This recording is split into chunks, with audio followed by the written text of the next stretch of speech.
Good morning, my fellow yogic travelers. I'm mighty glad to be alive today, and I hope that you are too, as we continue to live, laugh, love, learn, linger, and live the life we love. You know, reaching for the best is something we're all capable of, and all the time that you spend putting out positive emotion is well spent. In fact, when you do that, you'll be astonished how good you feel. So I always reach for the best feelings I could find, and with far less effort than I think, I realize whatever I give my attention to becomes more. There's the law of attraction. That which is like unto itself is drawn. So my life continues to get better. Life's wealth of abundance, clarity, and joy are simply the tips of the spiritual iceberg that we're all capable of experiencing if we learn how to use our thought forms correctly.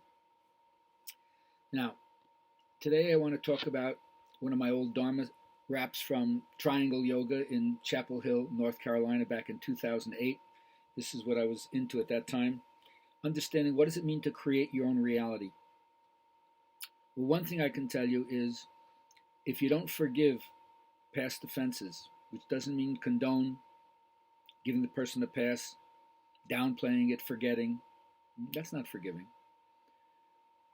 Not even trying to reconcile, but it's holding on that makes you a slave to that experience. So first you have to consider the possibility, is forgiveness possible? And are you committed to doing whatever it takes to not be a slave to that past experience? So you have to process this with intention, because realize in the past, if you demand of somebody something, they don't get it. And if you plead with them, you don't get it. And whether you're demanding or pleading, ask yourself, who really has the power? They do. So you have to understand and accept that you may never get what you want, or even partially get what you want from this person.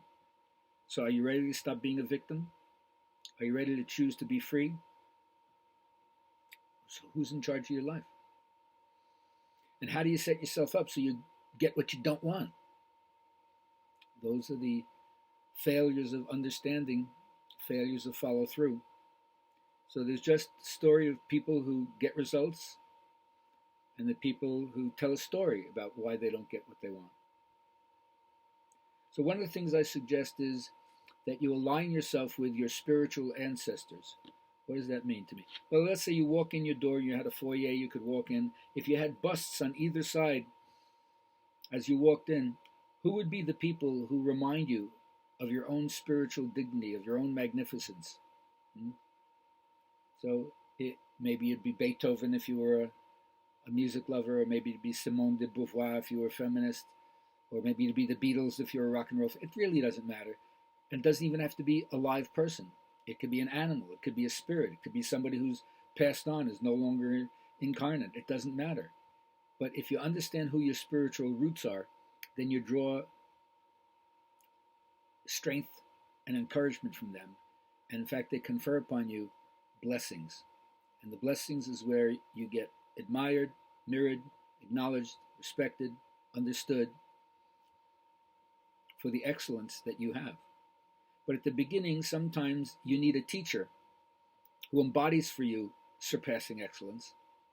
And through the teacher, you see a better reflection of yourself through them.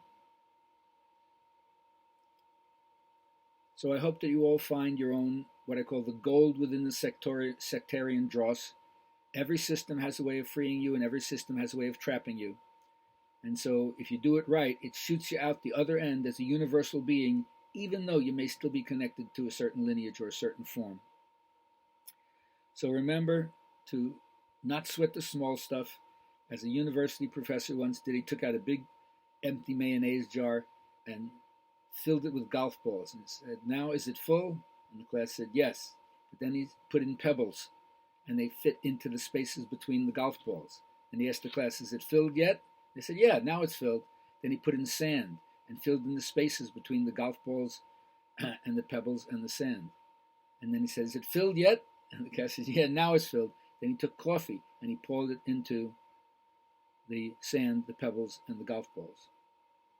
And so the moral of the story is, put the important things in your life in first. your family, your friends, your health, the things you love to do, things that make you feel fully alive. And then you fill up with the other stuff. Going to work, having possessions, comparing yourself to other people. That's secondary. And the moral is you always have time. There's always room to have coffee with a friend. So forgive and move on.